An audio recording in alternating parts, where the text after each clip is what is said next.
So with April now over, this marks the end of my first month of trading sports cards. I've learned a lot from this month and a lot of things I want to share with other people trying to trade ultimately for a profit. And overall so far it's been a very enjoyable experience. I love sports cards, I love watching content around sports cards. So this has become a real passion for me, and being a part of it has taught me more than any video I've ever watched. So I'm just going to quickly run through my purchases from this month. With everything tracked on my laptop, it's so important to keep track of your purchases, find a way to keep track. It makes it a lot more satisfying and rewarding when you make a sale as well. Now for things that I've sold, obviously I don't have the cards on me, so I'll just show pictures on the screen. Now to start with, my first big purchase wasn't actually a sports card. It was a Bradley Cooper autograph from Topps Marvel. I bought it for $223, managed to sell it for $278, making a nice £55 profit there. Then I picked up a Rio Ungamoa Topps Chrome Gold autograph out of 50. For £288, and I managed to flip that for $375, taking home £87. It was a great start to the journey, maybe beginner's luck because it doesn't stay like that. Then I picked up this Sergio Perez Excellenza patch. I bought it for 18, sold it for 29, a nice £11 there. Sticking with Excellenza, I then bought a Kimi Raikkonen autograph, numbered to 50, bought it for 46, held it for a while, wasn't too liquid, ended up selling for just 52 for a £6 profit. I then picked up a Cristiano Ronaldo Immaculate patch for 70 and kind of regretted it after. Fortunately, I then managed to pick up a Messi from the same set to the same number for £83, and then managed to sell the two together for 200, making a £47 profit overall on the two cards. Right, I don't think I really would have made any money on the Ronaldos based on recent sales. Selling the two together was a really good move, and it actually moved really quickly within an hour. Then picked up another Rio Ungamoa auto, this one just a base, but from the same set. Bought it for 51 and sold it for 90 for a really nice £39 profit. Then got another Messi patch, but this one from Panini Noir. Bought it for 70, sold it for 81, a decent £11 profit. I then picked up a Max Dowman from the Arsenal set, numbered to 99, obviously a rookie card. Bought it for 62, held it for longer than I thought, ended up selling for 76. The mistake with this was not accepting offers earlier, and with the Topps Finest set coming out, there were just more cards on the market, so I knew his price wasn't going to stay as high as it was. I probably should have accepted earlier offers, but still, £14 is £14. I then got a Brendan Aronson case here, the anime cards from the Topps Chrome sets. These cards are really cool. I bought it for 55, sold it for 70 pretty quickly. One thing I've noticed is that the football cards compared to my F1 cards, as you'll see, most of the F1 cards aren't being covered because I still have most of them. Football cards have been a lot more liquid. There's a lot more of a market for football cards. It makes sense. There's a lot more market for football than there is F1. I love F1. I love football. Football's been my life since I remember, but I still love F1. Hence, I've got both. But one thing I've learned definitely is that football cards tend to move a lot quicker, at least, than F1 cards. But I did pick up a lot of F1 cards from this moment now. One I sold reasonably quickly was a Max Verstappen Topps Now card celebrating his 2023 championship. Graded in a PSA 10, just a base card, but that flipped pretty quickly. I bought it for 31 and sold it for 57, so a £26 profit. Then at the London Card Show, I bought a Lewis Hamilton helmet collection in a PSA 10 from 2024. Bought it for 130. I didn't think I was going to make too much room. I just kind of wanted to get a deal done for my first card show. I ended up making money, which was okay. I was okay with it. Not a lot. I sold it for 134, so £4 profit. Then from an eBay offer, I bought an Oscar Piastri gold helmet collection, numbered to 50, that sold quite quickly. I made an offer and got it for £213 and sold it pretty quickly for £240, taking home £27. Now the final and most recent sale was a Carlos Sainz green helmet collection refractor, numbered to 99. From this year's set. I bought it for 47 and then accepted an offer yesterday for 57 for a £10 profit. With these kind of cards, just due to scarcity, I often find my ones the only ones on the market, which probably means I should just be patient. Having liquid is important in order to reinvest that elsewhere. So if I think something isn't selling, I can just take the money and put it elsewhere for something which I think might move quicker. Because yeah, liquidity is key. Now on my Google Sheets file here, I also have expected profit and expected value for the card for the purchases which I've made with what I think I can get for it, which helps me keep track of where I think I'm at. I update these regularly based on things which aren't selling, and then lowering my expected values based on the fact that they're not selling or prices are changing. Prices update all the time. This just helps me keep track of where I think I'm at. And this isn't every sale I've made, but it's most of them. But overall, the profit I've made on all sales so far is £416. This is while just dedicating my spare time that I have to it. It's not the main focus of my day-to-day life, it's just on the side. So I'm happy with what I've made. This has really proven to me that it is possible. That me doing this on such a small scale, I see the margins and I can see where profit comes from. So as I mentioned earlier, having the first-hand experience is definitely what taught me so many things and made me realise that this has real business potential, which for me as a guy that loves sports and loves sports cards as a result, is really exciting. So now moving on to some of the cards which haven't sold yet, which obviously I still have. Just for the case of speed, I won't go through individual prices. I'll just showcase the cards and then give you the overall total at the end. So a pickup which hasn't sold yet is this Paolo Maldini autograph from Topps Reference, number to 75.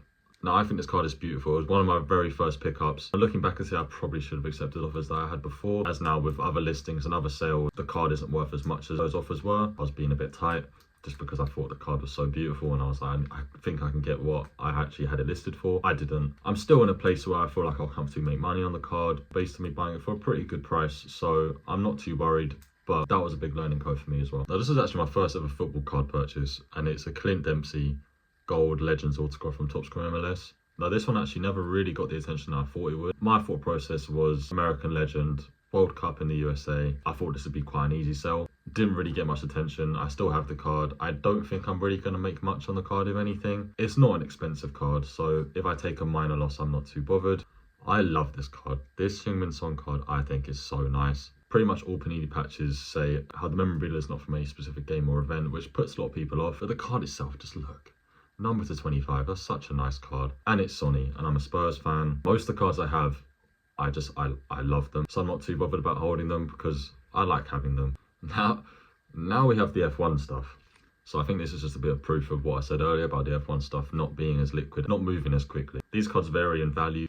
We have a couple Grand Prix inserts here, both picked up from the London Card Show actually. Both for pretty good prices. I'm not concerned about lowering my prices yet. I feel like these are pretty safe. These 5 are all from the same collection, so I'll cover them in once. But just before that, we've got a Max Verstappen portrait. The portraits are really cool. The portraits do have a bit more value than the inserts like the Driver of the Day or the Grand Prix winner, pole position, those kind of ones. So having a Max Verstappen, in my opinion, the best driver that I've ever seen. Having a green parallel to 99, it's a cool one to have, and again, I think I should be making something on it. Now we have my helmet collections. With me only accepting that Carlos Sainz offer last night, I'm sending this off today. So I do still have this, but not for much longer. Just a base helmet collection. These sell for around £35 to £40 per, and I feel like I want to get one of these graded just because the off chance that one of these gems, it's like a 10x multiplier. I'm not too fussed about moving these too quickly because I think I might try and get them sent off. That's another aspect which I haven't really tapped into yet, which again, I'm excited to experience, and I think I'll learn a lot from the experience. And then finally, I have these two. I love these cards so much. These cards are, just look at these cards. They're both logo fractor, both numbered to 75, both rookies. This one I picked up at the London Card Show and this one on eBay. Both have been up for about a week, so still pretty early stages. So I'm not in too much of a rush to sell them off quickly, as I also back both of them. I think they're both great quality drivers as well. But I think this is where if you had to say the equivalent in football terms, these would be gone by now. With some of my items selling, I did a bit of a shopping spree again, just to reinvest things back into stock. Reinvesting into stock is key. Having money in stock has been scary in my position with just not having that much to my name. I've just got to have confidence in my ability to be able to flip these cards. So in my big nearly £700 shopping spree in the last 24 hours, I only really focused on football cards. I'll run through this quickly. I don't have any of these yet. I bought them literally 24 hours ago. I bought a bundle of Liverpool Focus cards, mainly looking at 3.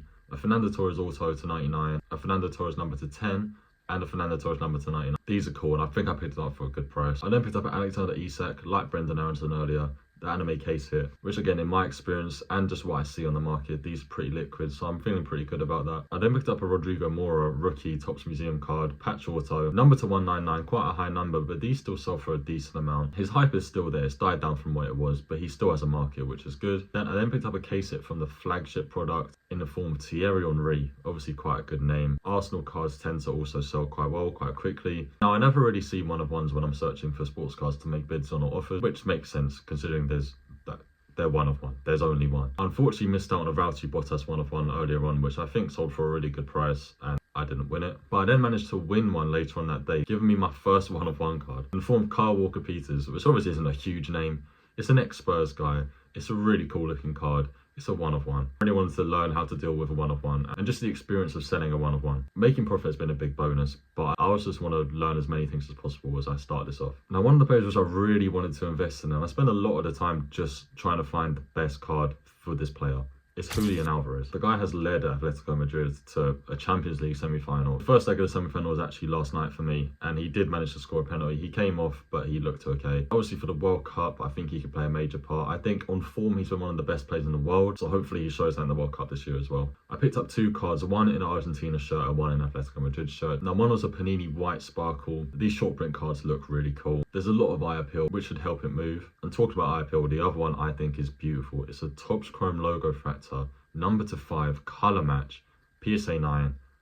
Wow, this card is so nice and I'm really excited to have it. If they do manage to make a final, I can see myself moving this really quickly. I think regardless, this will move really quickly. It's a pop one, the only PSA graded card. and colour matches just tend to do really well. So overall, the money I've spent on sports cards in, say, the last month and a half is £2,858, which doesn't feel real even seeing that. Mainly because throughout this whole time I've had nowhere near that amount of money in my account. Now, as expected, overall I'm at a net negative. With me still reinvesting in stock, I'm not expecting to be positive yet. With my crazy 24 hours of expenditures yesterday, the expected profit on the 8 cards that I purchased is £220. And that was just in the 24-hour window of locking in for a little bit of time, assessing what amount I'd be willing to pay, and then shooting offers and shooting bids. I think I'm going to find the sales of these cards really important just going forward to really assess whether I think this is actually stable for a future and actually making this a business. Obviously £200 a day is great and maintainable and great for a business, but I don't think it's going to be that simple. I have to assume that a few of these cards won't reach the expected value that I think they will. But when they do all eventually sell and I can track how much I actually made in that 24-hour period, it should give me a rough idea of what I think I could make realistically per day if I was to do this full time.